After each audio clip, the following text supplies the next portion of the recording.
Hi, my name's Daniel Ivory. I'm one of the co-authors of Haircuts and League Ups. I'm joined by my fellow co-author, Will Giles, a solicitor, 24 years standing, who's in Hong Kong right now to talk about Carson's appeal verdict. Hi, Will. Hi Daniel, how are you? I'm good, thank you. Not an unexpected result today for Carson in the courthouse. No, not unexpected at all. We've seen previous cases where the Court of Appeal have taken a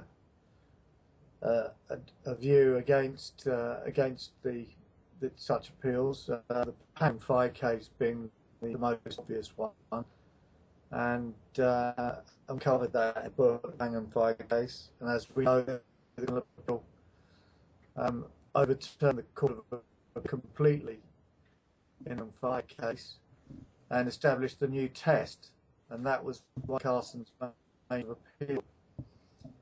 And they test mens rea, the money laundering offence, means that the court now has to take into account the defendant's own statement and intentions, and not rewriting the Court of Final Appeal's new test, but trying to fit various sections of the district court judge's findings into the new test. So it's quite a, I don't know what you'd say, quite a difficult mental exercise if you're basically saying, well, if the judge had known the test, he was applying it, and would have come to the same result. That's what the Court of Appeal said today, which is a bit of an extreme mental contortion, if you ask me.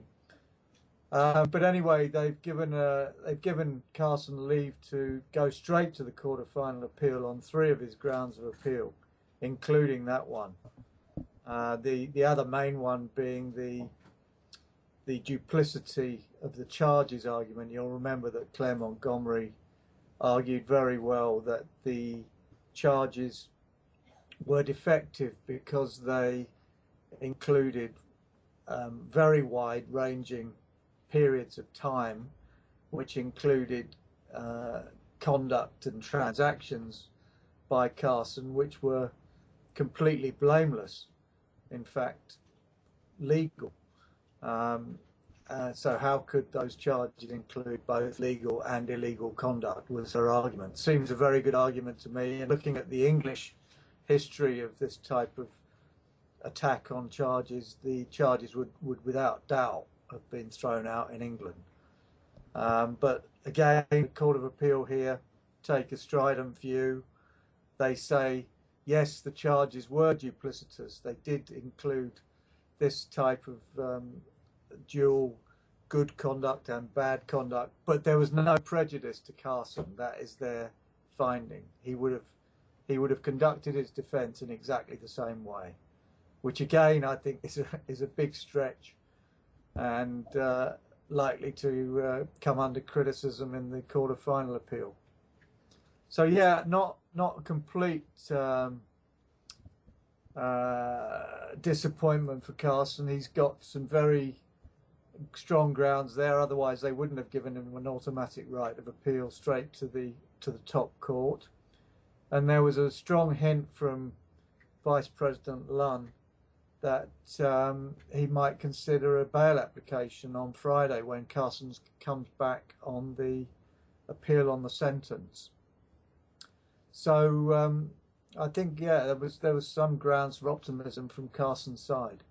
It was a bit strange that Mickey Bowe, his solicitor, was the only lawyer in court for him. He didn't have any of his phalanx of barristers he usually has. No Claire Montgomery, no Plowman, no junior counsel, just Mickey on his own. Joanna was there, of course, sat two away from me in court, looking absolutely stunning. She seemed very relaxed about the whole thing. Sadiq was there. They all seemed, quite relaxed.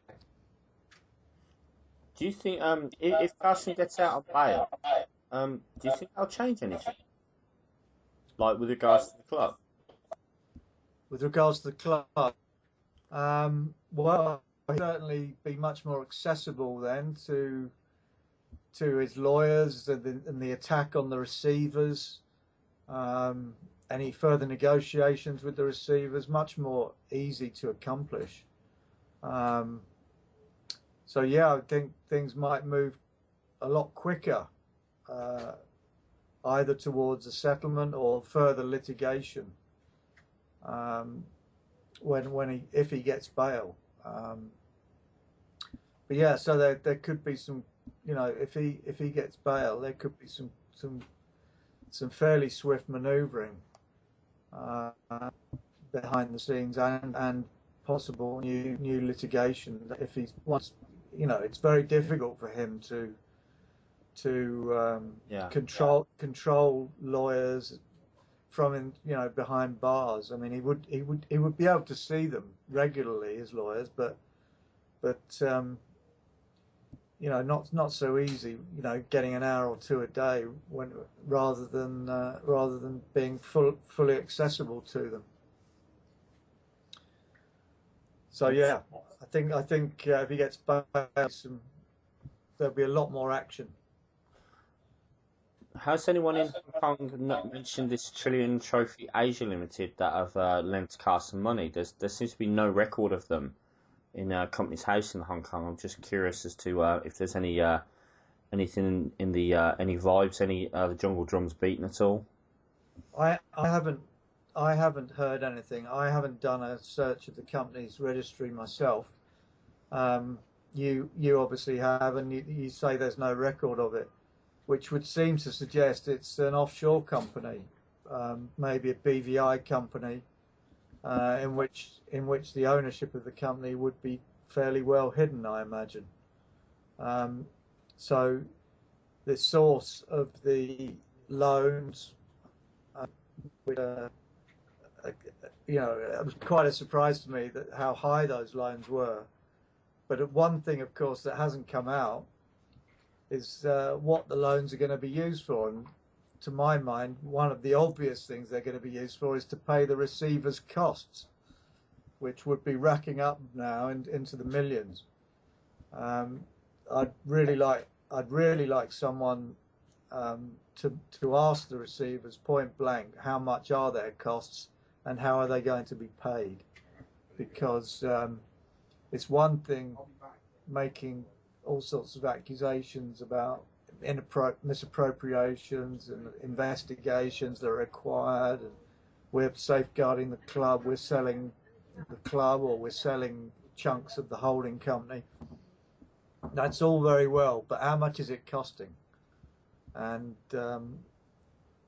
are the receivers' costs themselves going to put the club the holding company into financial difficulties? Those are the questions I'd be asking if I was, a great supporter. Do you think that the holding company is any closer to being relisted? No, absolutely not. There's no suggestion of that in any of the announcements. I mean, if you go back to the 4th of December when it was suspended after the rants on your OP website by Panu, nothing's changed there. There's been no update on that investigation at all, and the revelations he was making, which appeared to be private, confidential information. Absolutely no update at all from the receivers or from the authorities. So one would expect that the reason for the initial suspension has not been changed. So the suspension will continue. One last thing. There's a rumour Panu's gone missing. You didn't see him today, did you? No. Yeah, sorry. Is there anything? Has there been any mention of what he's up to at the moment in Hong Kong, or is he laying low? I haven't seen him. He wasn't at court today. Seems to be laying low. So yeah, no sign of him today. Okay, thank you very much, Will. Cheers, Daniel. Thanks, Will. If you would like to read the book, Haircuts and Lead Cups, you can go and order it from the website. There's a tab at the top of the page here where it says orders. Alternatively, if you're watching it on YouTube, you can go to haircutsandleadcups.co.uk and order your copy. £15 plus P&P for orders in the UK and Republic of Ireland. If you're outside of the UK, please contact us for further details. That's it for now. If you've got any questions for me and Will, you can follow either us both on Twitter at haircutsandlcs, or you can follow me on Twitter at often_partisan. You can also email us your questions at questions@haircutsandleadcups.co.uk. Thanks once again. Keep right on.